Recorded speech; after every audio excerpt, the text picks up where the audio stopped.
Yeah, another year. All right, well, it's 4 o'clock now. I'm gonna go ahead and call this meeting to order. And I apologize, I'm still kind of getting situated here. I'm just looking through the participant list. Obviously, it's just myself and Supervisor Lopez while the vice president position is vacant. So we'll let the minutes reflect that it was myself and Supervisor Lopez on. And I will go ahead and do a couple of announcements as we get started here. So first off, for members of the public, if you are on the Zoom meeting, then in order to participate, you would dial *9 to raise your hand. Sorry, if you're dialed in, you're going to do *9 to raise your hand, and then *6 to mute and unmute yourself when called upon. And if you're in the Zoom meeting, then you would just click on the raise hand button. And then on the screen now, you can see the links, the meeting ID, and those instructions to raise your hand and mute and unmute yourself. So I think that's all the logistics I need to do. From staff, is there any other logistics I need to mention before we get started? No. Okay. And then I will also note that no email comments came in before our 2 p.m. deadline. So on that note, I will go ahead and turn it over to Patrick for general manager comments, please. All right, just a couple of quick comments. So we did, as we're hearing from other agencies, have a small wave of some COVID-related issues go through the agency right prior to Christmas. So we had a few challenges, but fortunately, only a few illnesses and mostly just exposures and quarantines. So we were, Caesar and his staff in particular, were really pulling out the stops to keep things covered for a week or two around the Christmas holiday. But most of those folks are coming back now this week, and we're getting back up to full staff. So that's the good news. On a related matter, we saw the CDPH put out the tentative distribution of vaccination schedules, and unfortunately, water and waste management are almost at the bottom of the list. We're the group right before everybody else, which I found a bit disappointing, because we did lobby through our SWANA and our local chapter. We lobbied very hard to have waste workers, considered at a higher tier because of particularly those of us working in facilities, that have a lot of public exposure. But that being said, there is still room for those guidelines. Haven't been formally adopted; they're just proposed. So hopefully, we'll see some changes and some considerations for our industry. Otherwise, as an agency, we may be in this mode a little longer than we'd expected, into late spring or early summer, at least based on the trajectory of vaccination efforts at this point. The other comment is, we do have 3 new council or board members coming in. One is not necessarily new, that's Mayor Craig, but I have been setting up meetings with all 3 of them in advance of our first board meeting. So I did meet with Anthony Rocha today from City of Salinas, and I'll be meeting with Mayor Craig next week.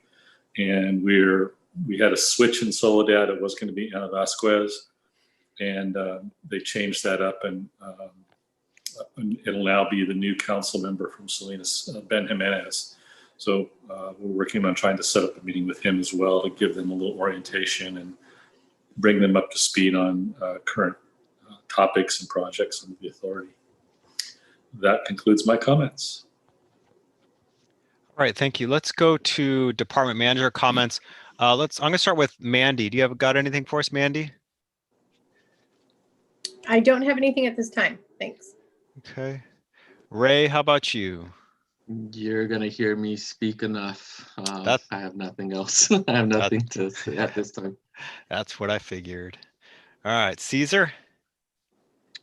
Just real quick, I think Patrick forgot to mention this one, but we did get an email today from in regards to the Gloria Road Iverson Johnson Canyon project that they have been selected to receive an excellence award from TAMC for their collaboration on the project. So just another kudos to the entire team that worked on that Gloria Road Johnson Canyon Iverson project. So they would be recognized on at the TAMC meeting on January 27th. So just a quick heads up there. Boy, that's cool. And I tell you, that's well deserved, not just in the sense that this was many, many, many years in the making, as we know, but it did take a collaborative effort. That was the only way this was going to get done. So that's nice to be recognized. We internally know all that took place in getting it done, but to get that kind of recognition is nice. So yeah, thank you, and well done to all those involved.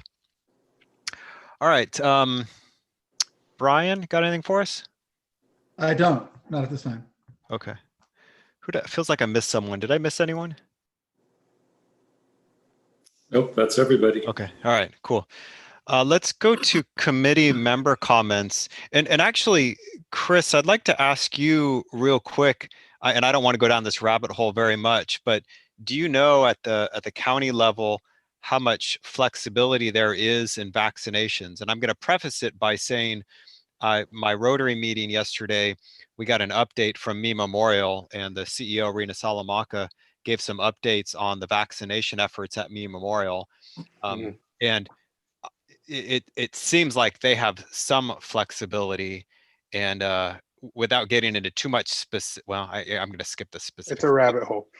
Yeah. Okay. Then I can give a brief. So overview from the county. We have less flexibility once we hand it off to somebody like a hospital, though, which has obviously been the focus thus far for their efforts on folks within Tier 1A.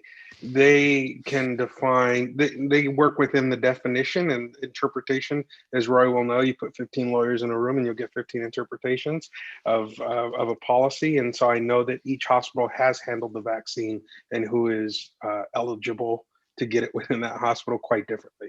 And it is a challenge, and it's not just here, it is throughout the country. And so, yeah, that's in terms of when the tiers come, how we are going to vaccinate tiers, I'll say that there'll be more information next week.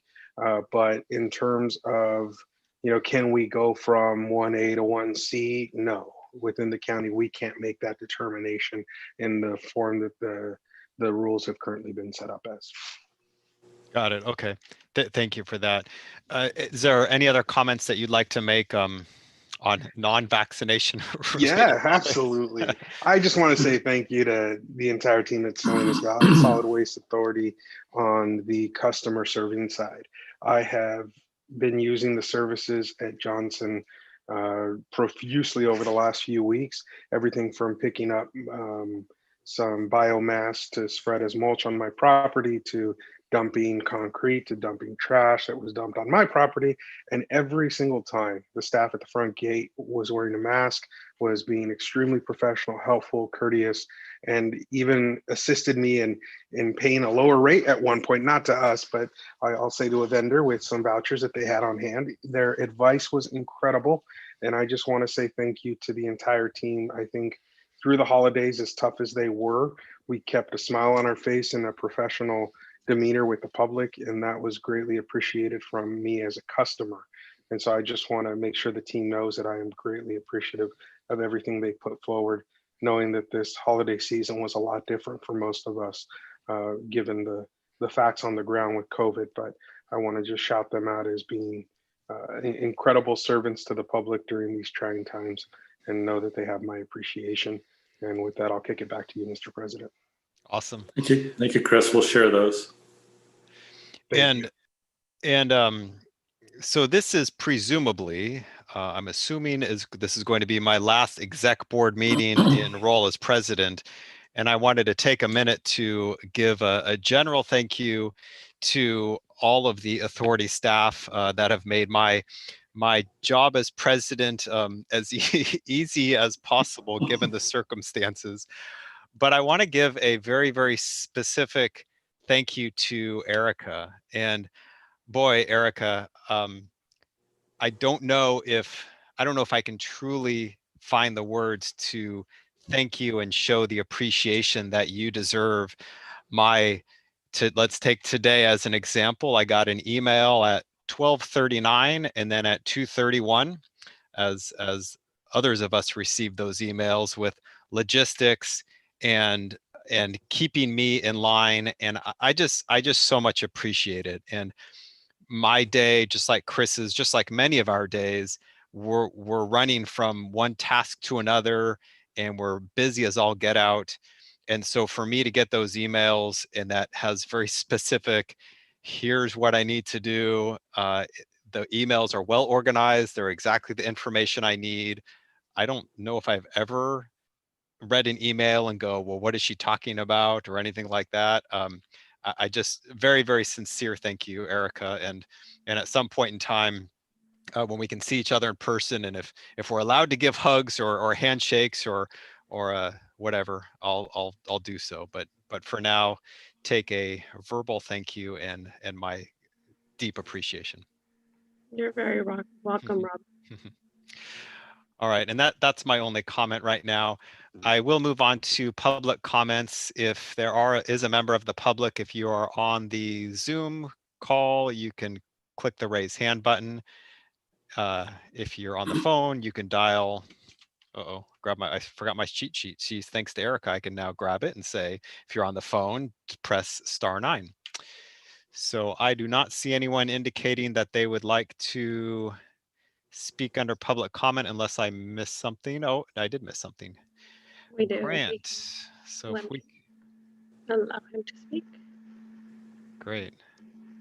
Good afternoon, Chair and Board. I just want to also congratulate you on the TAMC Excellence Award mentioned by staff earlier.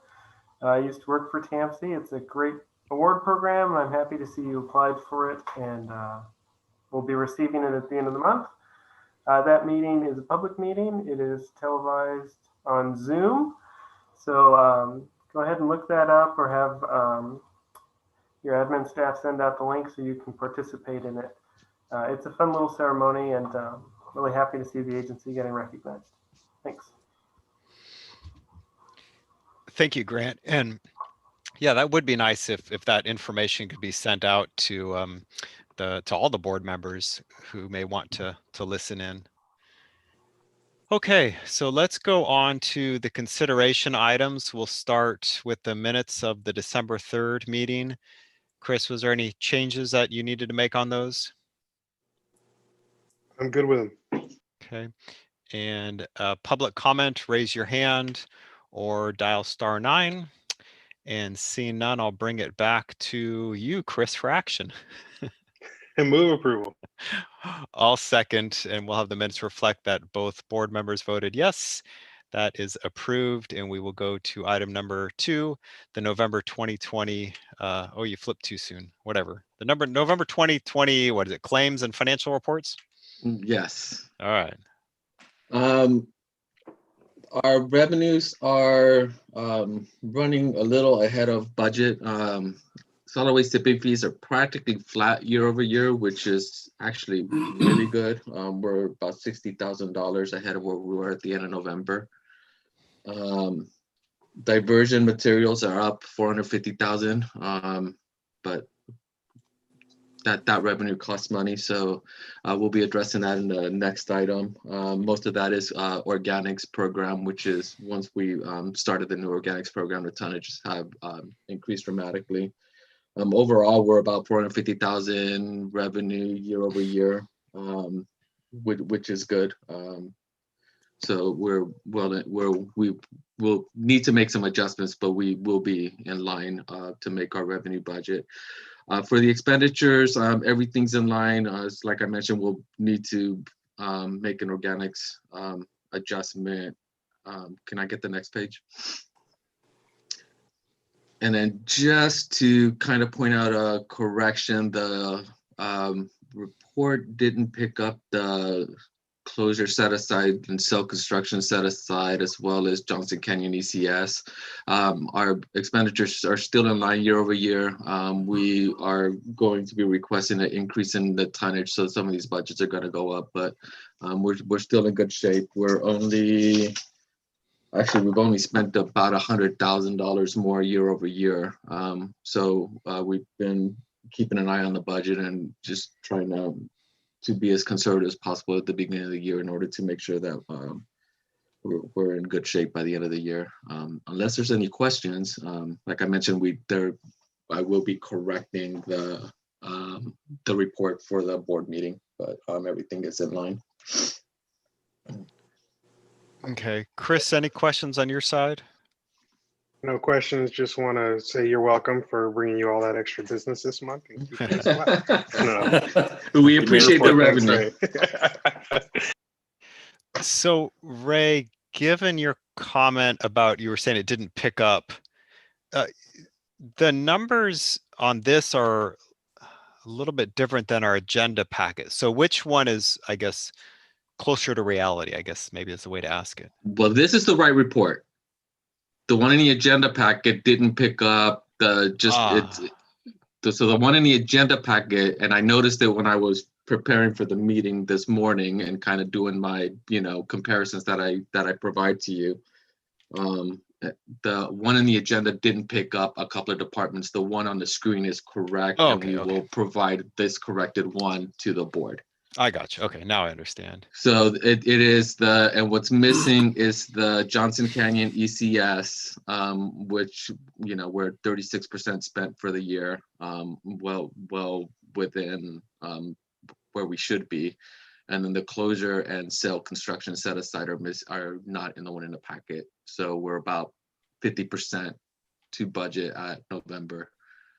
Which is good. It means that our tonnage is coming in because those are tonnage based. Those are landfill tonnage based, the way we allocate those. Okay, perfect. I understand now. Thank you.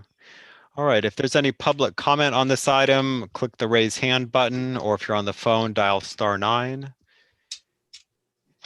And I don't see any public comment. So I will move on. Oh, no, sorry.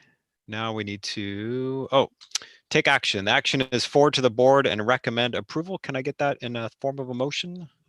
So moved.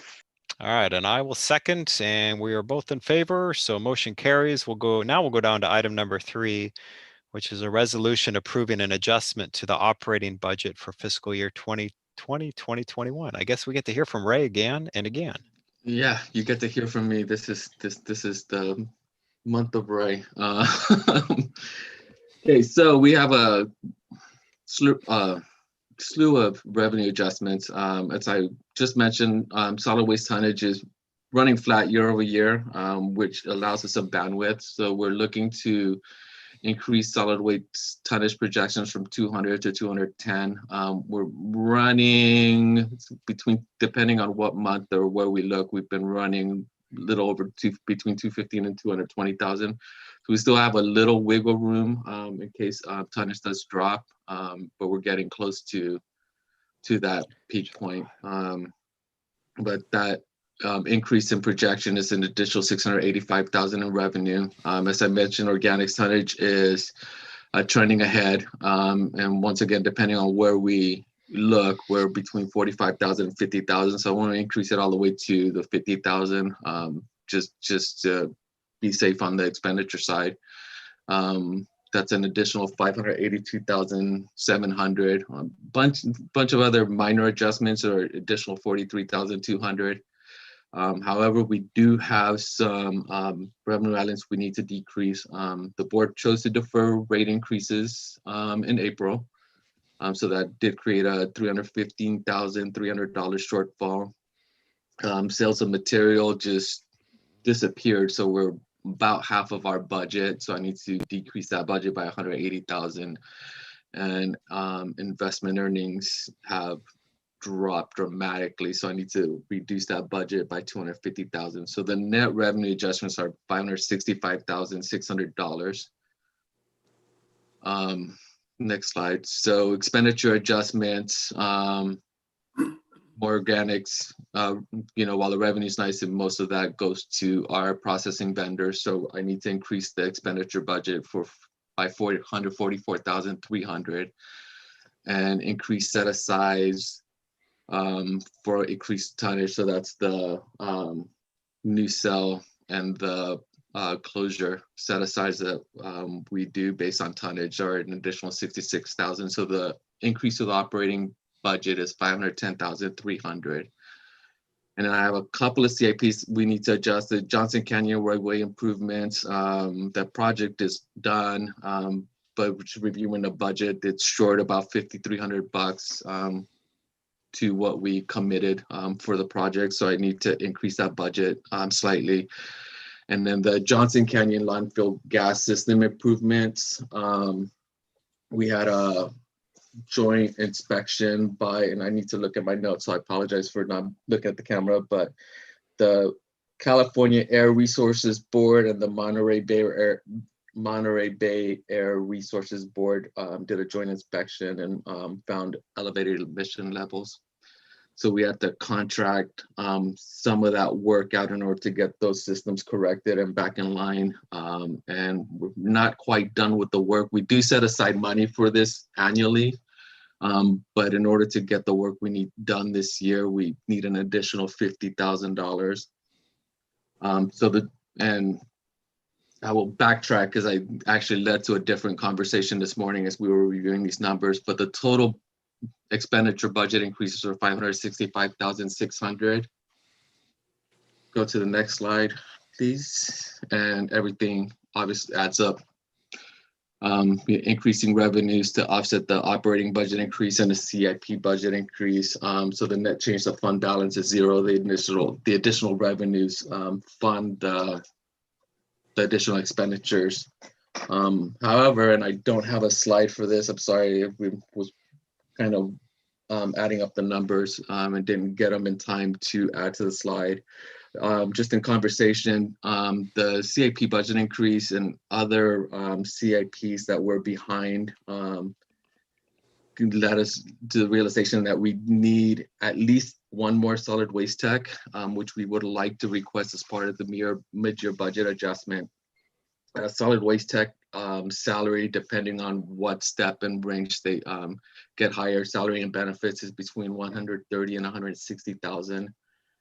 We currently spend between 300 and 350,000 SES engineering for landfill gas systems. 60,000 of that on average is non-routine, which we could do most of that in-house if we had the body. Not to mention, we are behind on some post-closure and CIP work just because the current solid waste techs don't have bandwidth. The new cell construction requires a lot of soil to be moved. Brian keeps telling me that we need close to a body, almost full-time moving soil. And, you know, just for reference, it costs us half as much to move the soil ourselves as it does for a vendor as we get closer to this project.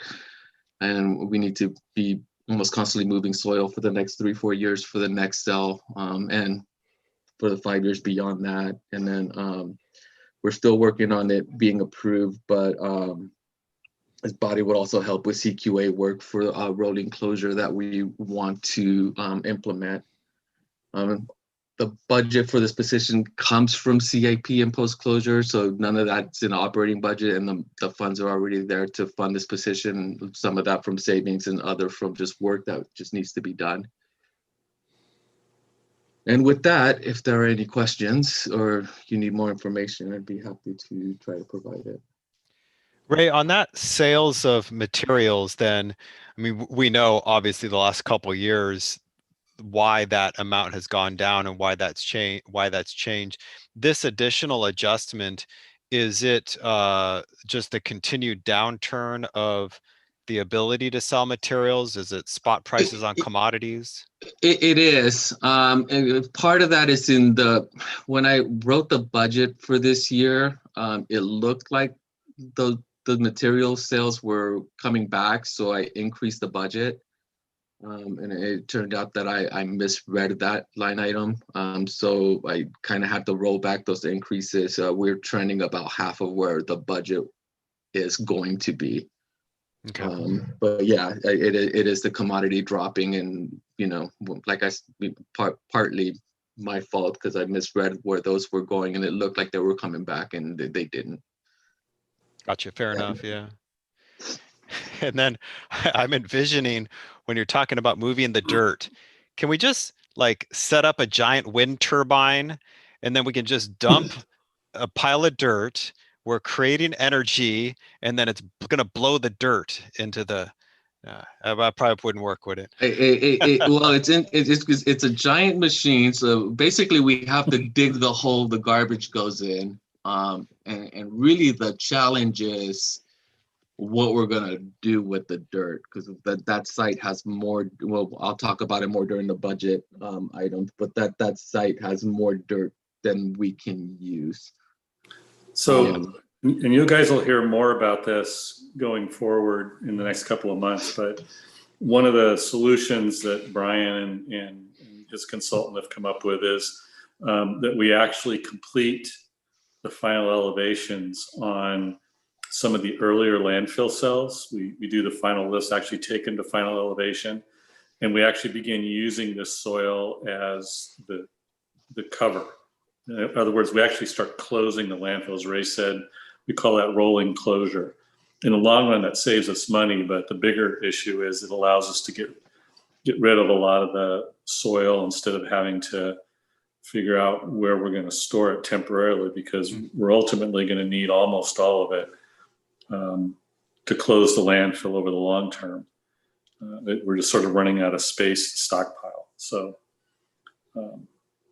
rolling closure, saves us money. It allows us to do two things with one action. We excavate soil for the next landfill cell and we place it on the old landfill cells to close them.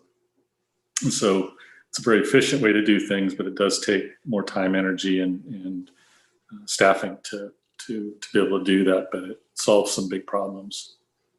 Yeah, okay, that makes sense. All right, I don't have any other questions. Chris, do you have any questions? No additional questions. I just appreciate the overview. I guess the big question about a body needs to go to the full board to have a robust discussion, but I appreciate the updated numbers. Any public comment on this item? All right, seeing none, then I'll bring it back and I'll entertain a motion to forward to the board and recommend approval. So moved. And I will second, and that motion carries. So that's item 3. We'll move on to item number 4, which is a request for the fiscal year 21-22 preliminary budget direction. Just when we're getting used to saying 2021, we gotta now think about 2022. All right, and I need to stop my video because I lost the connection during the discussion on the last item. So I want to make sure that I could get through this without dropping off. Okay, that's the wrong item.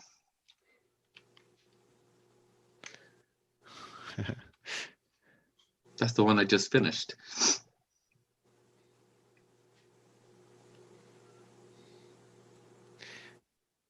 When you do come back on video, Ray, you better not be upside down. I think it's old just habits. I think sending the video is just eating up my bandwidth or something. I don't know. Yeah. I typically don't turn on my video, but because I was presenting, I chose to turn it on. But just to make sure, I'm gonna turn myself back off. I'm not upside down because I'm not playing with that. Are you not finding it, Rosie? She's working on it, Ray. It looks like we're having some technical difficulties, but it'll be right up in a minute.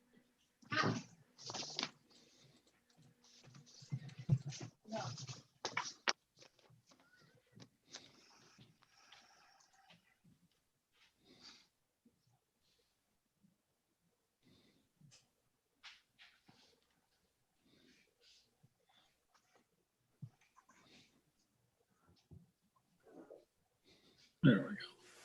Hey, that looks like it.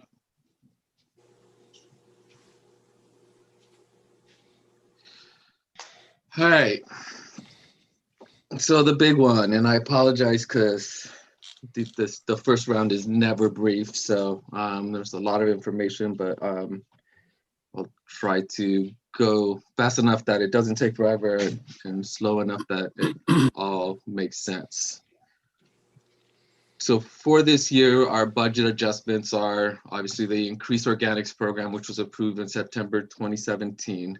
We do have some rate adjustments that need to be implemented for that.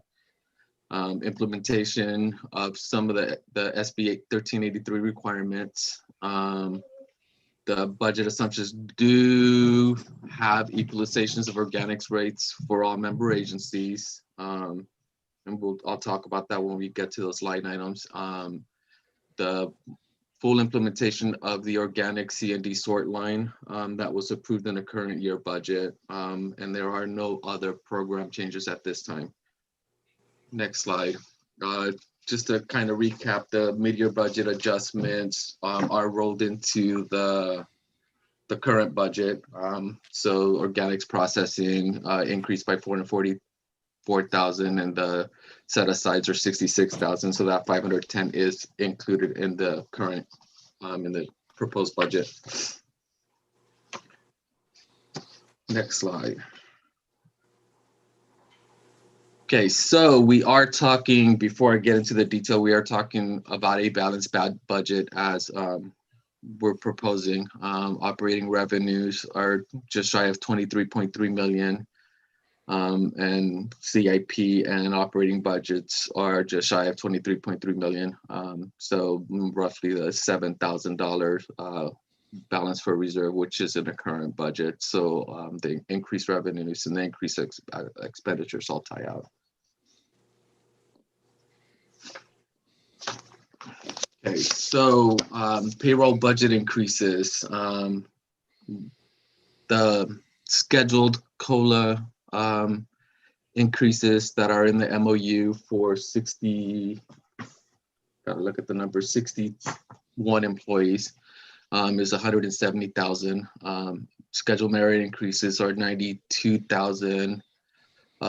Health insurance premiums, we're budgeting for roughly a 5% increase year over year, so 88,000.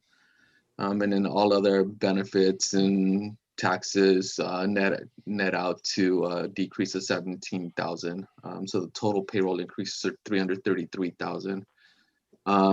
We did use one-time funds for person funded liability payment of 170,000. So when we compare actual year over year, it's 161,000, but because the real impact is 333,000. Next slide. We are requesting 2 new positions in the new budget. One's an equipment maintenance technician. Salary and benefits is 151,000. Just like the one we hired this year, it's paid from savings from vehicle maintenance. It does reduce equipment downtime, maintain efficiencies, reduce costs associated with contractor work. As we did hire a new equipment maintenance technician this year. But we just found that we just have too large a fleet for one person to maintain. And we can further increase efficiencies by getting a second maintenance technician to help with the fleet. And the additional benefit is that with 2 equipment maintenance technicians, they can actually handle some of the larger work because they could tag team some of those larger projects. Next slide. We're also requesting a new resource recovery technician. Salary and benefits for the technician is 116,000. We would increase AB 939 fees to pay for this position. And this is to help assist with compliance with the new SB 1383 regulations. So the overall budget increases, payroll increases the net of 333,000. $240,000 for insurance. A big chunk of that is back in beginning of the year, I did mention that we had some very large insurance increases. So we're restoring $202,000, little over $200,000 for some of the budgets that we kind of reduced to try to get through this fiscal year. And then we're allocating another 40,000 for expected increases in the next year. SB 1383 implementation, 208,000. So that is the new body that I just spoke about, as well as some supplies and other needs to get the program implemented. Organics program is increasing 50,000. So that's just the CPI increase for the vendor that is scheduled. Fuel's going up 32,000. State and regional fees another 30,000, and then the rest of the increases and decreases in the budget are a reduction of 15,000. So the net increase of the operating budget is 877,000. Next slide. Just a recap of where we are debt service wise. When we refunded, we took these savings ahead of time. We now finished the capital lease, and we're in a flat part of our debt service. So 3.1 million for the next several years. And then in 27, 28, we start reducing, and with the final payment schedule for 2031. Next slide. So our CIP budget, just a couple of changes, but most of it's same as it has been. 1.1 million for equipment replacement that we set aside every year. Post-closure maintenance is a little over $1 million. We are starting to set aside some money for some flare replacement at Lewis Road that will be due to have some upgrades in a few years. Organics program set aside is 250,000. So that's just so we start setting aside money for the to upkeep and when necessary replace the infrastructure we put out there. Johnson Canyon landfill improvements 150,000. And that's mostly the landfill gas system. It's roadway improvements that Chris has been asking for $100,000 a year. Some along road transfer station improvements, just a small amount to just manage that site over time, and concrete grinding, which we just set aside annually so we can batch it when it comes up. So the total CIP allocation is 2,740,000. Then there's the estimated new sale set aside of a little over $1 million, which is actually including operating budget, but total CIP, it's part of the budget is 3.8 million. And I apologize, I'm obviously getting a delivery. Next slide, please. So the projected revenue increases. So all organics related, equalizing the Salinas organics rate would bring us $460,000 in revenue. Scheduled increases to the organics program for both self-haul and commercial customers are 318,000. An increase of AB 939, so that's the 202,000 in order to implement the SB 1383, as well as part of the CPI increase we had requested in the current fiscal year, 267,000. Transportation surcharge is increasing 136,000. So that's partly a rate increase, as well as some tonnage from South County that I'm able to track a little better now. Construction and demolition, we are going to request rate increases, but decreased tonnage is actually going to reduce that revenue by 190,000. And then a few other minor changes that'll produce an extra 71,000 in revenue. So total revenue increases of a little over $1 million. Next slide, please. So the rate changes, we are requesting no change to the solid waste tipping fee. We are requesting a rate increase to construction and demolition to $68.50. Franchise green waste to $50, self-haul to $48, wood waste to $48. Sludge is a $4 increase to $36. Clean fill dirt, $68.50. Transportation surcharge is $18.75, and I apologize. Let me backtrack because these numbers don't, and I'll add it to the board. trying to look up what the actual current rates are, just to make sure I get them right. So C&D is currently $58, so we're asking for a $10.50 increase. Franchise green waste is currently $43. So we were scheduled to go to $48 and that got deferred. And on top of that, we're asking for $2 to try to make that program whole. Self-haul, the current rate is $39. Right? Yeah, $39. So we're looking at a $11 rate. Same with wood waste. Sludge is currently 32, so we're looking to increase at 36. Clean fill dirt is the biggest increase. Right now that rate is $20. But as I mentioned before, we really don't want the dirt. At this point, dirt, the only thing we will have to do with dirt is to landfill it. So if it's taking up landfill space, we might as well get the landfill cost. In the long term, it's going to cost us more to move it. Transportation surcharge is $1 increase to $18.75. As I mentioned, the AB 939 increase is a fee that gets allocated, but the total amount is $267,000. Next slide, please. So what this means to the rates.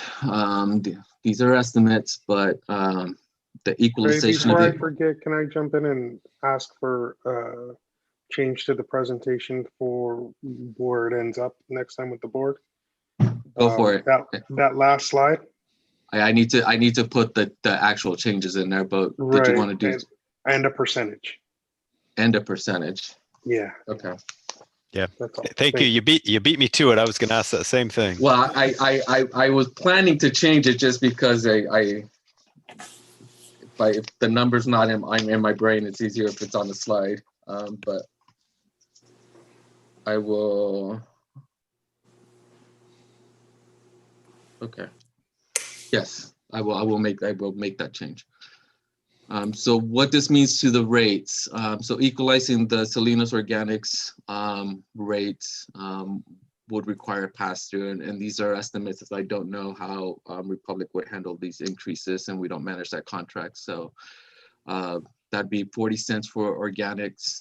Transportation increase of $1 is roughly 8 cents to the typical residential customer, and the AB 939 increase is 9 cents. So that's a 56-cent increase to Republic. Tri-Cities, the organics increase is 28 cents. They use direct calls, so the transportation increase does not affect them, and AB 939 is 19 cents, so total 47 cents. The county organic fee increases is 4 cents. Transportation increases, it's hard to calculate because they use Madison Lane, which is in our transfer station, direct call a bunch of it, and bring a portion to the South County. So I don't have an estimate for that, but my best guess it'd be about 5 cents or so. AB 939 increases 23 cents. That's partly because it has to be reallocated based on the last 3-year tonnage, and the county's tonnage is increasing faster than everyone else's. But their total increases would be 27 cents, maybe 32 cents if you include the transportation increase, at least our portion of it. King City, 4 cents, 12 cents, and 13 cents for a total increase of 29 cents.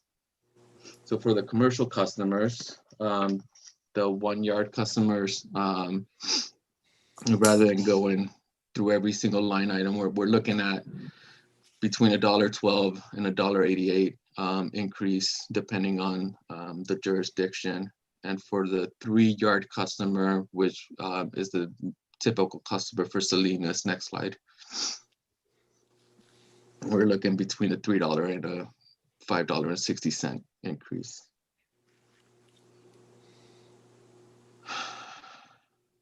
And I think that's the last slide. So I know it's a lot of information, and I actually went through it even a little faster than I intended, but happy to try to answer any questions or any I- concerns or comments that you'd like me to implement before I bring this to the board. I don't think I have any questions at this time. Chris, do you have any questions right now? No, I think I appreciate the presentation. I think it's good data. I know this particular slide is going to be the key, right? And so I'm wondering, Ray, same question as the other, a percentage, overall for the total increase as to what they are today, I think would be appreciated. But other than that, I'm good. Percentage just for our portion, right? Yeah.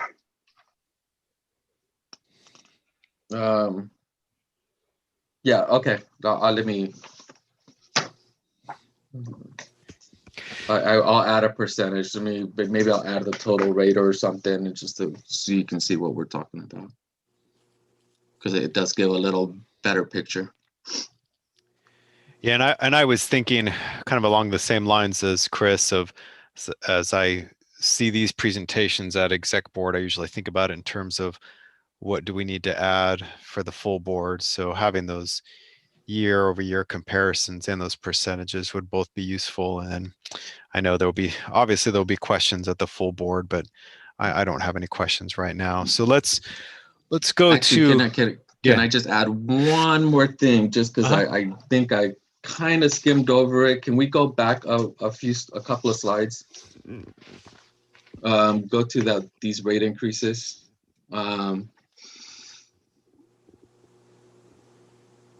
One more. So one forward one to the actual. So back. There you go.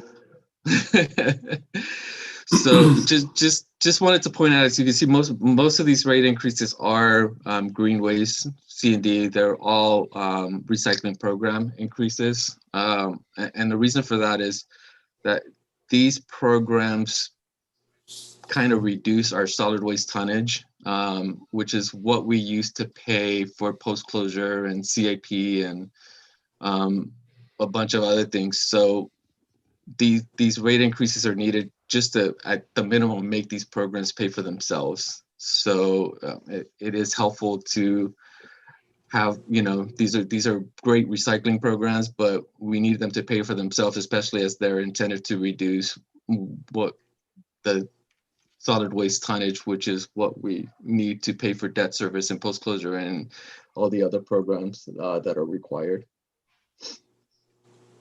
Okay. All right, so let's go to public comment. Is there any public comment on this item? All right, seeing none, I will entertain a motion to forward to the board for direction with those prior comments and suggestions made by Supervisor Lopez. So moved. And I will second, and that motion carries. So we'll go down to item number 5, the presentation of the 2020 employee survey results, and I'll turn it over to Monica. Thank you. Good afternoon.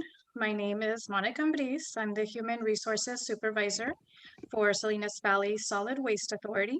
I will be presenting to you the 2020 employee survey results. Next slide. The survey provides us with some input into the thoughts and ideas that employees have regarding their roles and responsibilities, morale, and degree of engagement. Next slide. One area that we looked at is job attitude. Job attitude is a major factor in determining an employee's perception towards goals achieved and looking ahead. We asked employees, do you know how your job is important to the authority? The results show a positive 96% yes. We asked, are you challenged in your position? This number increased from last year. We asked, do you like your job? We hit a 96%. This was a slightly lower, 98%, that's slightly lower, but it's still pretty good. The next area that we looked at is morale. Morale is very important to any organization. Our agency's morale is trending up. I'll read some of the positive comments received. During the pandemic, leadership has really come through to employees, and happy as is, and upgrades and improvements at our organics facility is a positive change. Some of the comments on this section that suggested ways that we can improve include more and/or better communication, updates on future plans for the authority, hire more help, and the COVID vaccine, which is an external factor. Next slide. We asked our employees if they know the mission, vision, and goals of the agency. The results for these questions have trended pretty consistent in the mid-upper 90th percentile over the years. Next slide. We looked at general attitude. General attitude looks at actual behavior and its impacts to the organization. Some of the comments received in this section include, my supervisor is well-rounded in many different areas, which makes for a well-rounded leader, always has a positive attitude, and is approachable. Next slide.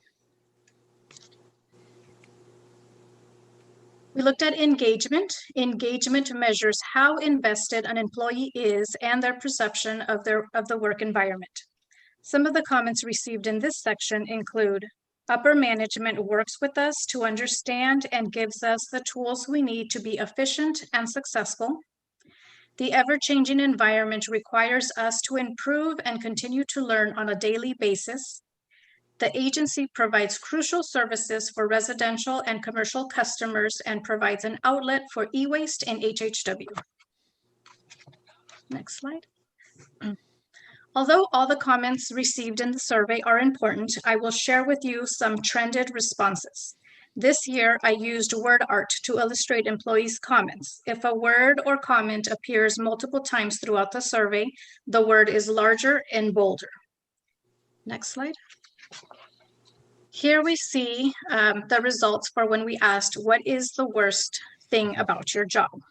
There were many comments related to COVID, which resulted also in a higher flow of customer traffic. We had some rude customers, customers not wanting to wear masks, and also many comments on the uncertainty of the agency's future.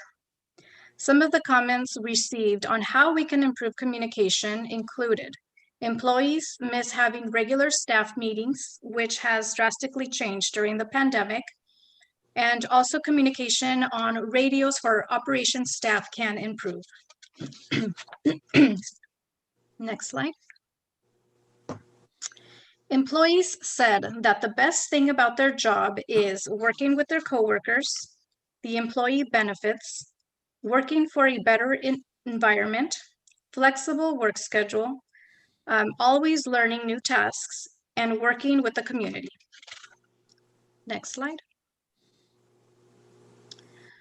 The survey is used to measure progress from year to year. Now that we have all this valuable insight, each manager will meet with their respective departments and brainstorm ideas for improvements.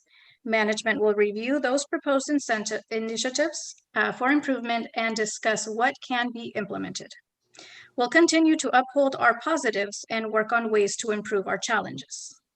That concludes the employee survey. Do we have any questions or comments? Thank you, Monica. I tell you, I was just thinking about this where I sit on a lot of boards, and I think the authority does the best job of the boards that I sit on and have sat on in the past of surveying employees, but not just, I mean, it's one thing to survey employees, but to actually have these types of next steps and actually implement changes. That's obviously the key. And I just, kudos to you, Monica, for putting this together. And then kudos to all the department managers and staff that implement some of these next steps. It's interesting to see those trends. No surprise to see that the COVID would be such a big topic. Interesting kind of mixture. I mean, there's some things that have positive trends, a couple that have some more negative type of trends, but overall, it seems like things are trending in a positive direction. So that's nice to see. So it'll also be good for especially the new and newer board members to see this as we kind of make plans for the future. So thank you, Monica. Chris, do you have any questions or comments? No, I wholeheartedly endorse your comments, though. I think they were spot on all the way around. All Thank right, you. Patrick, is there anything you wanted to add on this item? No, I think, part of the success we've been seeing is that, we try to engage staff at all levels. I have monthly meetings with the Employees Benefit Committee, and when COVID's done, we'll go back to having our lunch with the GM with small groups every month. But I think it's really the communication that goes on, and I want to just put an extra kudo in there for Monica, because she really has been the rock through all of these personnel and COVID challenges of working to help keep all the employees up to speed on what's going on, provide advice, resources, and those kind of things. And I think a lot of the work that she does in staff communication really is very, very much reflected in the survey, particularly the last couple of years. Thank you. Okay, well, thank you. Any public comment on this item? All right, seeing none, this is on for information only, and it will come to the full board then at our next board meeting. So if we could flip to the view ahead, and we'll take a look at that.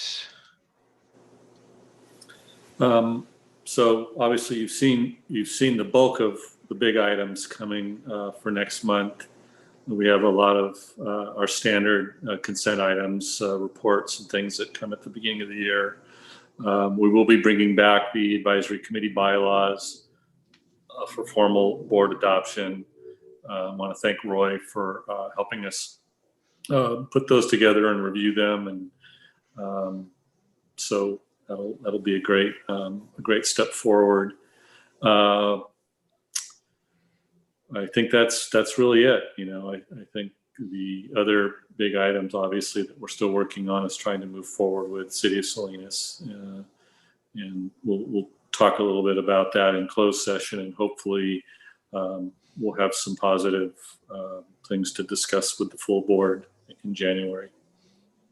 Patrick, what is GLA contract? What's GLA? What am I? Geologic Associates. They're our primary engineering firm. Okay, there you go. They've been doing our closure work and also landfill design. So that's Brian's contractor. Brian's consultant. Got it. And then I'm sure a couple people noticed the February and March on the EC. It has fiscal year 1920 preliminary budget, and I don't think we want to go revisit 2020 again. So we'll fix. Hopefully, we can fix those years. No, we're done with 1920. We already presented the audit for it. So the other day, I was kind of flipping through the TV, and I saw the movie Groundhog Day was on. So I DVR'd it to my 11-year-old to why I thought she might appreciate Groundhog Day, and as I saw that, I was thinking, oh man, we can't have Groundhog Day on 2020. That's no bueno. Okay, let's go ahead and we're going to adjourn to closed session. And before we do so, we're going to go into closed session on one item related to real property negotiations. Before we go into closed session, is there any public comment on the closed session item? Seeing none, we will adjourn. We're going to go into a separate Zoom meeting or Zoom room, whatever it's called, for a closed session. We will come back to open session and adjourn the meeting from open session. So if anyone wants to stay on or come back on, we'll reconvene in open session once we get done with closed session. Thank you all.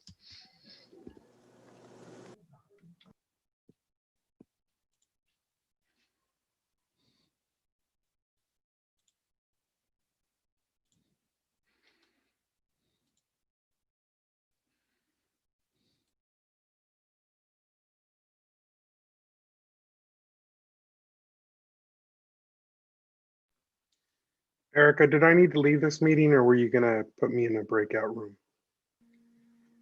I sent over the new meeting Separate link? information. Okay, Yes, it went out at okay, 12:39. perfect. I'll find it. Thank you. Mhm.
We're back.